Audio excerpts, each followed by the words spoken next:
नमस्कार दोस्तों, एक आयुर्वेदा में आपका बहुत बहुत स्वागत है। और आप सभी के लिए आज लेके आया हूँ दोस्तों मानजून सुपारी पाक। दोस्तों ये सुपारी पाक की तरह ही बनता है। मैंने मानजून सुपारी पाक इसलिए लिखा है कि यूनानी में मानजून का मतलब होता है अवले। और दोस्तों यूनानी मेडिसिन में मानजून सुपारी पाक नाम से ही ये औषधि आती है। और इस औषधि का बहुत ही अच्छे रिजल्ट हैं, बहुत अच्छा ये काम करती है। स्त्री और पुरुष दोनों में फ़ायदेमंद है, लेकिन मुख्य रूप से स्त्रियों में इसका उपयोग किया जाता है क्योंकि ये बहुत ही पुष्टिकारक और वाजीकरण औषधि है। दोस्तों इस औषधि में, इस वीडियो में हम आपको बताएंगे इस औषधि में डाले जाने वाले इंग्रेडिएंट के बारे में और उनकी मात्रा के बारे में। अगले वीडियो में हम आपको ये औषधि बना के दिखाएंगे।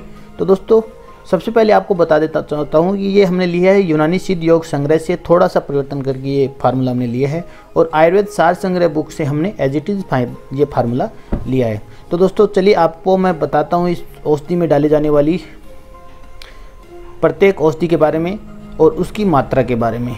तो चलिए दोस्तों सबसे पहले मैं आपको बता देना चाहता हूँ इस औषधि में जो पहली औषधि बताई गई है वो है कपूर।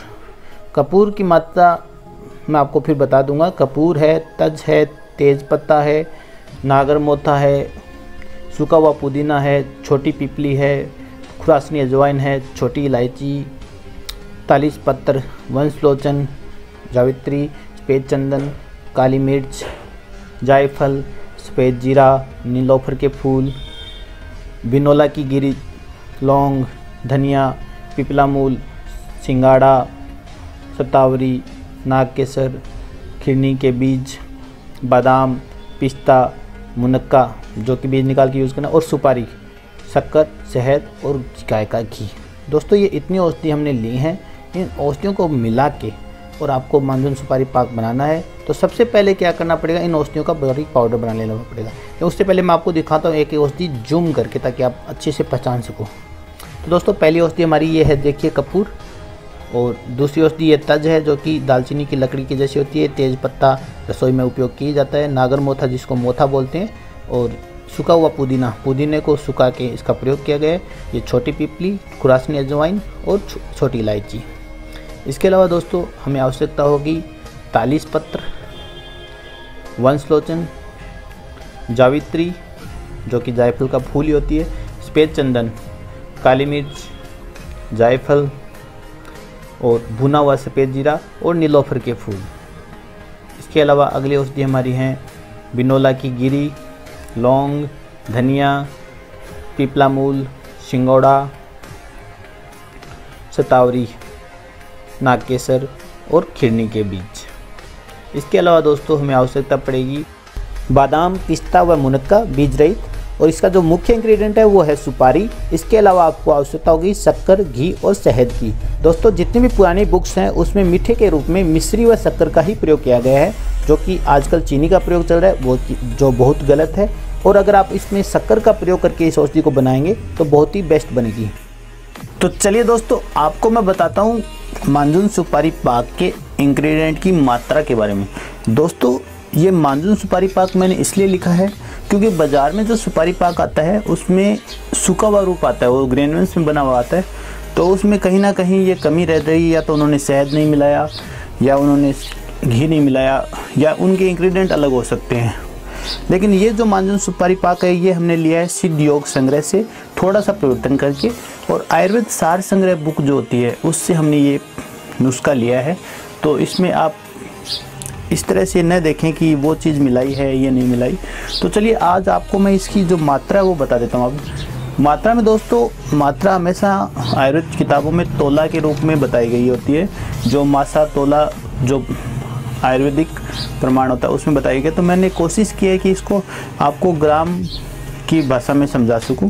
तो दोस्तों जो सबसे पहले होती है कपूर, कपूर उसमें बताया गया है 4.25 ग्राम यानी 3.75 मासा। तो इसको हम 4 ग्राम के लगभग ले सकते हैं। अगली औषधि हमारी तज, तेजपत्ता, नागरमोथा, सूखा पुदीना, छोटी पिपली, खुरासनी अजवाइन और छोटी इलायची। इन 7 औषधियों को लिया है उन्होंने 3.5 मासा। तो दोस्तों इसको हम 3 ग्राम ले रहे हैं। 3.5 मासा की जगह हम 3 ग्राम ही इस औषधि को ले रहे हैं। और जो अगली औषधि हमारी तालीस पत्तर से लेके जायफल तक, ये जो 6 औषधि हैं इनकी मात्रा बताई गई है 5.25 मासा, यानी हम इसको 5 ग्राम ले लेते हैं, ठीक है। और जो अगली औषधि है सफ़ेद जीरा, सफ़ेद जीरा को दोस्तों उन्होंने 7 मासा लिखा है, तो 7 मासे से हम सिंपली 7 ग्राम इसको ले रहे हैं। अगली औषधि है नीलोफर के फूल, नीलोफर के फूल 9 मासा बताए गए हैं, तो हम ये 9 ग्राम की मात्रा लेंगे। ये बिनौला खल, लौंग, धनिया और पीपला मूल, इसको बताया गया 1 तोला 2 मासा, यानी हम इसको 12 ग्राम ले रहे हैं। तोले का परिमाण लगभग 12 ग्राम होता है, 11.5 ग्राम के आसपास होता है, तो हम इसको 10 ग्राम में ले रहे हैं। और जो सिंगोड़ा, सतावरी और नाग केसर है, इसकी मात्रा बताई गई है 3 तोला 2 मासा, तो हम इसको 32 ग्राम ले रहे हैं। जो ये खिरनी के बीज है, इसकी मात्रा बताई गई 4 तोला 1 मासा, तो हम इसको 41 ग्राम की मात्रा ले रहे हैं। अगली औषधि हमारी बादाम, पिस्ता और मुनक्का, इनकी मात्रा बताई गई है 5-5 तोला, तो हम इसको 50-50 ग्राम की मात्रा तीनों की लेंगे। सुपारी, शक्कर और शहद, इनकी मात्रा बराबर बताई गई है 1-1 शेर, तो हम इसकी मात्रा ले रहे हैं 1-1 किलो के हिसाब से।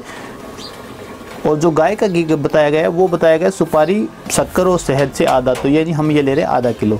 तो दोस्तों इस तरह से इनकी मात्रा हमें लेनी है।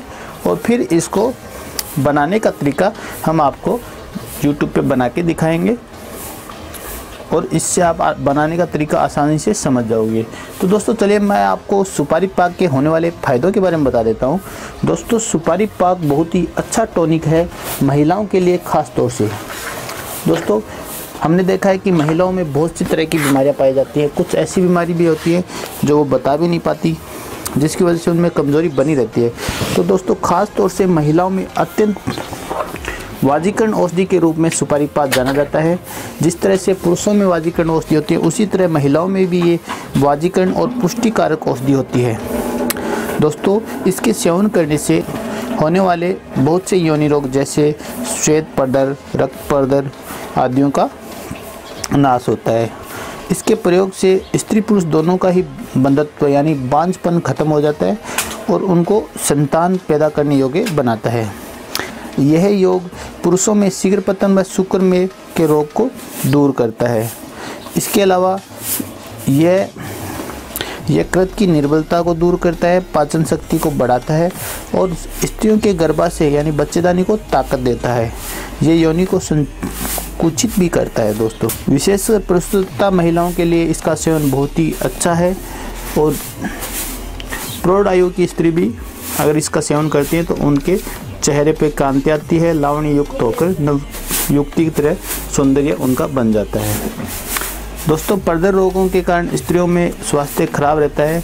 कमर, पीठ, गर्दन, सिर दर्द रहना, चिंता, भ्रम, सिर में भारीपन रहना, हाथ पैर में दर्द रहना, हड्डपुटन जैसी कोई भी समस्या हो तो उसमें ये बहुत अच्छा काम करता है। कुछ स्त्रियों का शरीर मुरझाया हुआ सा रहता है, बहुत दुर्बल रहता है या फिर उनके चेहरे पे चमक नहीं रहती, तो उन स्त्रियों को इसका प्रयोग करने से उनमें युवावस्था जैसी चमक दिखाई देने लग जाती है, चेहरे पे नया रौनक, नया निखार आता है। तो दोस्तों इस औषधि का धैर्यपूर्वक सेवन करने से बहुत से फायदे होते हैं और इसको लंबे समय तक भी सेवन किया जा सकता है, इसका कोई नुकसान नहीं है। इसके सेवन करने से रोगिणी स्त्री सुंदर नवयुवती की तरह बन जाती है और उसको एक दिव्य स्वरूप प्रदान होता है। तो दोस्तों ये एक अमृत तुल्य पाक है जिसका प्रयोग करके महिलाएं और पुरुष दोनों ही फ़ायदा उठा सकते हैं। ख़ास तौर से ये महिलाओं के लिए बनाया गया एक बहुत ही अच्छा नुस्खा है जिसका प्रयोग करके महिलाएं बहुत अच्छा फ़ायदा उठा सकती है। तो दोस्तों इस औषधि को ज़रूर बनाइए, जो भी महिलाएं या पुरुष इसका फ़ायदा उठाना चाहें उनको खिलाइए या आप खुद भी खाइए। तो इस वीडियो में हम इतना ही बताएंगे, अगले वीडियो में हम आपको सुपारी पाक बना के दिखाएंगे, क्योंकि दोस्तों एक वीडियो में बनाने में बहुत लंबा हो जाता है और वैसे भी इसको बनाने में या कूटने पीसने में थोड़ा टाइम लगेगा। तो मैं चाहता हूं कि अगले वीडियो में आप ज़रूर देखें और अभी तक आपने हमारे चैनल को सब्सक्राइब नहीं किया तो प्लीज़ सब्सक्राइब कीजिए और बेल आइकन को प्रेस करना मत भूलिए ताकि आगे आने वाले वीडियो का नोटिफिकेशन सबसे पहले आपके पास पहुँच जाए। दोस्तों आज की जानकारी आपको कैसी लगी कमेंट बॉक्स में कमेंट करके ज़रूर बताइएगा। और भी आप अन्य किसी औषधि को बनाने का तरीका या उसके बारे में जानकारी चाहते हैं तो वो भी हमें कमेंट बॉक्स में बताइए। हम कोशिश करेंगे कि आगे आने वाले वीडियो आपके कमेंट के हिसाब से ही बनाएं। तो दोस्तों आज के लिए इतना ही।